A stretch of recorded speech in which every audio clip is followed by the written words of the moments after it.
നവാസിന് വേണ്ടത്ര രീതിയിൽ സിനിമയിൽ വേഷങ്ങൾ കിട്ടുന്നില്ല എന്ന് സ്വാഭാവികമായിട്ടും ഒരു പ്രേക്ഷക നിലയ്ക്ക് എനിക്കും തോന്നുന്നുണ്ട്. അതെ, അത്തരം ഒരു തോന്നൽ നവാസിനും ഉണ്ടാകാറില്ല, സ്വയം ഉണ്ടാകാറില്ലേ? അത്തരം തോന്നലുകൾ എന്ന് പറയുമ്പോൾ എല്ലാവരും അത് ആഗ്രഹിക്കുന്നതാണല്ലോ. ഇപ്പൊ ശരിക്കും പറഞ്ഞാല് ഒരു സമയം വരെ നമ്മൾ കുറേ തമാശ റോളുകൾ ചെയ്തു പോയപ്പോൾ അതൊന്നും നമ്മൾ അറിയുന്നില്ല, ശ്രദ്ധിക്കുന്നില്ല. പക്ഷെ പണ്ട് മുതൽ ഇതൊക്കെ ശ്രദ്ധിക്കുന്നവരുണ്ടാവാം.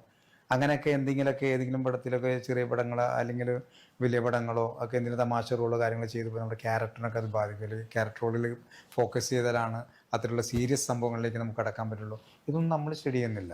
കാരണം ഞാനിപ്പോൾ റേന നേരത്തെ പറഞ്ഞ പോലെ തന്നെ സ്റ്റേജിനെയും സിനിമയൊക്കെ ഒരേപോലെ സ്നേഹിക്കുന്ന ആളാണ്. അതിപ്പോൾ അതായിരിക്കും കണ്ടിട്ടുള്ള വേദികളൊക്കെ നിങ്ങൾക്ക് അറിയാൻ പറ്റും. നമ്മളൊക്കെ എത്രയോ വേദികൾ കൂടിയിട്ടുള്ളതാണ്. അവിടെയൊക്കെ നമ്മൾ സിൻസിയറായിട്ടാണ് അത് ചെയ്യുന്നത്. ആ വരുന്ന പ്ലാറ്റ്ഫോം ഏതാണോ അവിടെ നമ്മൾ അതിനൊക്കെ നമ്മൾ ഇഷ്ടപ്പെടുന്നതുകൊണ്ടാണ് കേട്ടോ. ഇപ്പോൾ ഇവിടെ എന്തെങ്കിലും ചെയ്താൽ മതി, സിനിമയാണെന്ന് അങ്ങനെയല്ല. ഞാൻ എല്ലാ സ്ഥലത്തും നമ്മൾ അത് വളരെ ആത്മാർത്ഥമായിട്ട് ചെയ്യുന്നത് കൊണ്ട് നമുക്ക് എല്ലാത്തിനും ഒരേപോലെ നമ്മൾ ഇഷ്ടപ്പെടുന്നത്.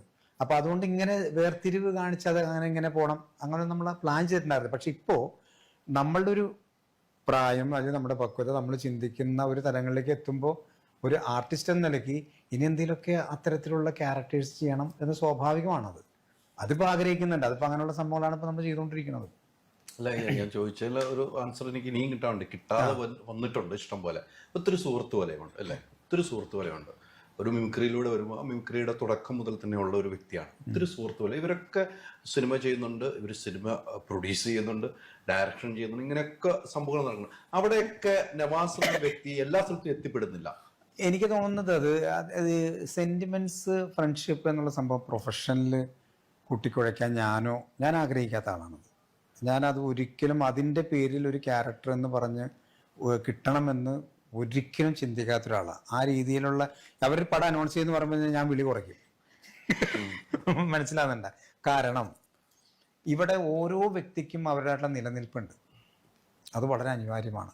ഇപ്പോൾ ഒരു മാർക്കറ്റുള്ള ഒരാളെ വെച്ചിട്ട് ഒരു പടം ചെയ്യാൻ ആഗ്രഹിക്കുമ്പോൾ, അതേപോലെ ലീഡിങ് റോളല്ല ഞാൻ പറയണത്, ചെറിയ ചെറിയ റോളുകളാണെങ്കിലും ബിസിനസ് ചെയ്യാൻ പറ്റുന്ന കുറേ ആർട്ടിസ്റ്റുകൾ ഒരാൾ ലിസ്റ്റ് ഇടുമ്പോൾ നമ്മൾ ഇങ്ങനെ നിരന്തരമായിട്ട് എൻ്റെ ഒരു അടുത്ത സുഹൃത്തിനെ ഡയറക്ടറാണെന്ന് വിചാരിക്കുക, അല്ലെങ്കിൽ പ്രൊഡ്യൂസറാണെന്ന് വിചാരിക്കുക, ഞാൻ ഒരു ഉദാഹരണം പറയാണ്. അദ്ദേഹത്തെ ഞാൻ സൂചിപ്പിക്കും, പക്ഷെ ഈ ക്യാരക്ടർ വേണമെങ്കിൽ അവനെ കൊണ്ട് ചെയ്യിപ്പിക്കാം. പക്ഷെ എന്താ വെച്ചാൽ നമ്മുടെ സിനിമയിലേക്ക് നമുക്ക് വരുമ്പോൾ ഇത്തരം ചില മുഖങ്ങൾ വെച്ച് നമുക്കൊരു ബിസിനസ് ചെയ്യേണ്ടി വരുമ്പോൾ അത് അത്ര ആ ഒരു വലിയ റോൾ അങ്ങനെ കൊടുത്താൽ ഞാൻ അതിന് അവരെ ബുദ്ധിമുട്ടിക്കാറില്ല. ചിലപ്പോൾ ഭയങ്കരമായിട്ട് പുഷ് ചെയ്തൊക്കെ ചിലപ്പോൾ സംഭവിച്ചേക്കാം. അത് എനിക്കറിയാവുന്നതിൻ്റെ പേരിൽ എന്താണെന്ന് വെച്ചാൽ ഇത് അനൗൺസ് ചെയ്യുമ്പോൾ തന്നെ ഞാൻ അതിനു മുമ്പ് ഭയങ്കര കണക്ഷൻ ഞങ്ങൾ ഇടയ്ക്ക് മീറ്റിങ്ങിലൊക്കെ ഉണ്ടാവും. പക്ഷെ ഇവരെ സിനിമ അനൗൺസ് ചെയ്തുമ്പോൾ ഞാൻ ആ വിളി കുറയ്ക്കും. കാരണം വെച്ചാൽ എൻ്റെ ഒരു കോള് കൊണ്ട് അങ്ങനെ തോന്നലുണ്ടാവേണ്ട. ആ ഒരു കാര്യത്തിൽ ഭയങ്കര പോസിറ്റീവ് എനർജി. കാര്യം എന്താ വെച്ചാൽ ചില പടത്തില് സെക്കൻഡ് ഹീറോ ആയിട്ട് വിളിക്കും, വിജയിച്ച മിക്ക പടങ്ങളിലും. പക്ഷെ അത് പിന്നെ എങ്ങനെയോ തട്ടി വേറെ എന്തോ, അപ്പൊ അവര് വിളിച്ചിട്ട് പറയും ഇന്ന ആള് പറഞ്ഞിട്ടാണ് വേണ്ടെന്ന് ഇങ്ങനെ പറഞ്ഞപ്പോൾ സോറി പറയും നവാസ് വെച്ചു. അത് എനിക്കും അറിയാലോ അത്. അപ്പോൾ ഈ മൂവി ഇറങ്ങുമ്പോൾ ഞാൻ പറയും ഞാൻ ഈ പടം കാണാൻ വരില്ല എന്നും പറയും. എനിക്ക് ഭയങ്കര വിഷമമായി, ഞാൻ വരില്ല എന്ന് പറയും. പക്ഷെ നവാസ്ക്ക് പറയും അങ്ങനെ പറയരുത്, എല്ലാവരുടെയും ക്രിയേറ്റിവിറ്റിയാണ്, നമ്മളങ്ങനെ പറയരുത്. ആരോ ഒരാൾ എന്തോ ട്രബിൾ ചെയ്തതിന് നമ്മളങ്ങനെ കാണുക, നമ്മൾ എല്ലാത്തിനും പോസിറ്റീവായിട്ട് കാണാം. ഇപ്പം ഈശ്വരൻ നമുക്കത് തരാൻ വിധിച്ചിരുന്നെങ്കിൽ അതാരും കൊണ്ടുപോകില്ല, അതെനിക്ക് തന്നെ കിട്ടും. അപ്പം അതെനിക്ക് വിധിച്ചിട്ടില്ലാത്ത കൊണ്ടാണ് എനിക്കത് കിട്ടാത്തത്. അപ്പം അങ്ങനത്തെ മൈൻഡിൽ എടുക്കണം എന്ന് പറഞ്ഞ്. പക്ഷെ ഇപ്പം അതുകൊണ്ട് ഇതൊക്കെ ഞാൻ പറഞ്ഞത് ഇത്തരം കാര്യങ്ങൾ ചർച്ച ചെയ്യുന്ന പോലും നല്ലതല്ല എന്ന് തോന്നുന്നു. കാരണം അതൊന്നും അങ്ങനെ പറയേണ്ട കാര്യമില്ല. ഇതൊക്കെ എല്ലാ ബിസിനസ്സിലും എല്ലാ പ്രൊഫഷനിലും സ്വാഭാവികമാണ്. ഞാൻ അങ്ങനെ കാണുന്നതാണ് കേട്ടോ. കാരണം അതിനകത്ത് ഒരാളെ നമ്മൾ കംപ്ലൈൻറ്റ് പറയുന്നതിലും കുറ്റം പറയുന്നതിലൊന്നും അതൊക്കെ വെറുതെ വിഡ്ഢിത്തരമായിട്ട് ഞാൻ കാണുന്നുള്ളൂ. ആ ചർച്ച പോലും അതങ്ങനെ സംഭവിക്കാൻ പാടുള്ളൂ. ഇതാണ് നവാസ്, അതാണ് രഹന പറഞ്ഞത്, ഇതാണ് രഹന പറഞ്ഞത് സത്യം, ഇതാണ് നവാസ്. ചർച്ച ചെയ്യണ്ടെന്ന് പറയാൻ പറ്റില്ല നവാസ്. ഇപ്പൊ രഹന പറഞ്ഞ ഒരു പോയിന്റ് എന്റെ മനസ്സിൽ ഇപ്പോഴുള്ള, നവാസിനെ അതിൽ ഉൾപ്പെടുത്തിയിട്ട് പിന്നെ മറ്റൊരാൾ പറഞ്ഞ് വേണ്ട എന്ന് പറയുമ്പോൾ വീട്ടിലിരിക്കുന്ന ഒരു ഭാര്യയ്ക്കും മക്കൾക്കും അതിനകത്ത് ബുദ്ധിമുട്ടുണ്ടാവും. ആ കഥ, നവാസിന്റെ കഥ കേൾക്കുന്നോണ്ടാ സ്വാഭാവികമായിട്ടൊരു ഭാര്യയ്ക്ക് ബുദ്ധിമുട്ടുണ്ടാവും. അത് ഭാര്യ എന്ന് വെച്ചാൽ കലാകാരിയും കൂടിയാണ്.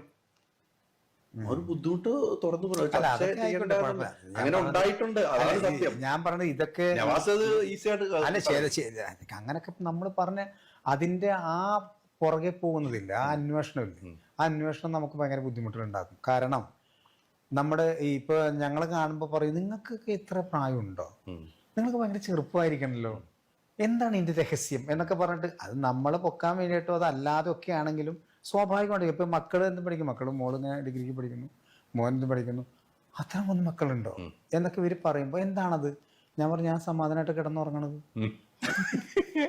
ഞാൻ ഈ നിമിഷം വരെ ഒരു രാത്രി പോലും ഉറങ്ങാത്ത ദിവസം ഉണ്ടായിട്ടില്ല, 1 മണിക്കൂർ പോലും ഇന്നെന്താണ് ഉറക്കം വരുന്നില്ല, അങ്ങനെ ഞാൻ പറഞ്ഞിട്ടില്ല. ഞങ്ങൾ എല്ലാ ദിവസവും ഹാപ്പി ആയിട്ട് കിടന്നുറങ്ങണത്. ആ സമാധാനം നമ്മൾ ഉണ്ടാക്കിയെടുക്കുന്നതാണ്. ആ സമാധാനം നമ്മൾ ഉണ്ടാക്കിയെടുത്തില്ലെങ്കിൽ പിന്നെ നമ്മൾ ഈ ജീവിതത്തിന് അർത്ഥമില്ലാതായി പോകും. മനസ്സിലായ? ബാക്കി ഈ പറഞ്ഞില്ലേ നമ്മൾ പറഞ്ഞ നേട്ടങ്ങൾ, അവിടെ നിന്ന് അത് കിട്ടി അത് കിട്ടി, ആ സംഭവത്തിന് അത് പോയി പിടിക്കും, ഈ സംഭവത്തിലാണ് ഉറക്കം നഷ്ടപ്പെടുന്നത്. പിന്നെ ഞാൻ വേറെ എന്തെങ്കിലുമൊക്കെ ആയിട്ട് അപ്പോൾ എനിക്ക് നമുക്ക് തന്നൊരു സ്ഥലം എവിടെ ആ പ്ലാറ്റ്ഫോമിൽ നമ്മൾ കിട്ടുന്നത് ഭംഗിയാക്കി ചെയ്യുക, സമാധാനമായിട്ട് ജീവിക്കുക. അതെ, ഒരു ലൈഫല്ലേ ഉള്ളൂ എല്ലാവർക്കും ഉള്ളൂ. പക്ഷെ അത് ഏറെക്കുറെ ആദ്യമൊക്കെ എനിക്ക് അങ്ങനെ ഫീൽ ചെയ്തെങ്കിൽ നവാസ്ക്ക് ഇങ്ങനെ പറയില്ല. പിന്നെ വിളിച്ചിട്ട് ഇതുപോലെ കിട്ടാതെ ക്യാരക്ടർ മാറിപ്പോകുമ്പോഴും പക്ഷെ എനിക്കും പിന്നെ കുഴപ്പമില്ലാതെ കാര്യം അല്ല ആ ആളുടെ പടം ഇറങ്ങും ഫസ്റ്റ് ഡേ തന്നെ ഞങ്ങൾ പോയി കാണും.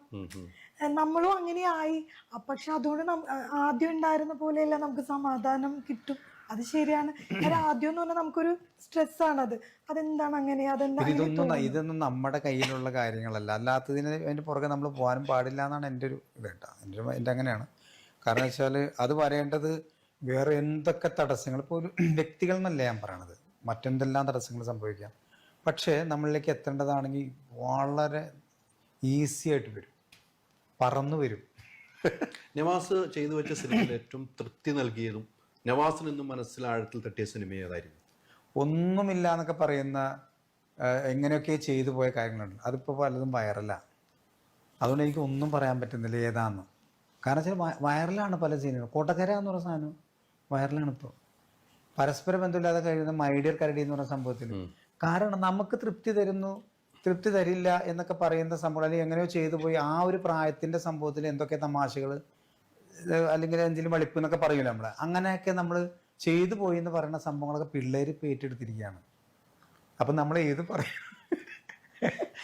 ഒരു ദിവസം മായാജാലം എന്നുള്ള പടത്തിൽ, ഒരു ചെറിയ പടമാണ്, ബാലഗിരി സാറ് ചെയ്ത പടമാണ്, മുകേഷ് ചേട്ടനാണ് അതിൽ കയറും, പ്രേംകുമാരൻ ചേട്ടൻ, ഞങ്ങൾക്കൊക്കെ എല്ലാം കോമ്പിനേഷൻ വരും, പപ്പുച്ചേട്ടൻ എല്ലാവരും ഉണ്ട് അതിനകത്ത്.